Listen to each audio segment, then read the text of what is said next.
அரசமைப்பு சட்டத்தை வளைத்து திருத்தம் என்ற வார்த்தையை நுழைத்து நஞ்சு கொண்ட வஞ்சகர்கள் கொண்டு வந்த வக்பு ஒழிப்பு சட்டத்தை எதிர்ப்போம்.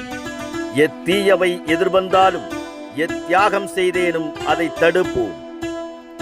என் அருமை சமுதாயமே, இறை சொத்தை பாதுகாத்திட நம் சிரம் அறுக்கும் நிலை வந்தாலும் துணிந்து களம் அமைப்போம். இறைவன் நாடினால் வருகின்ற 18ஆம் தேதி வெள்ளிக்கிழமை மாலை சரியாக 4 மணிக்கு திருப்பூர் அனைத்து இஸ்லாமிய ஜமாத் கூட்டமைப்பு நடத்தும் மாபெரும் பேரணி ஆர்ப்பாட்டம். பேரணி துவங்கும் இடம் திருப்பூர் குமரன் சிலை முன்பு. அல்லாஹுவின் சொத்துக்களை பாதுகாக்க அணி அணியாய் கிளத்தில் அணிவகுப்போம். அழைக்கிறது தமிழ்நாடு முஸ்லிம் முன்னேற்ற கழகம், திருப்பூர் வடக்கு மாவட்டம்.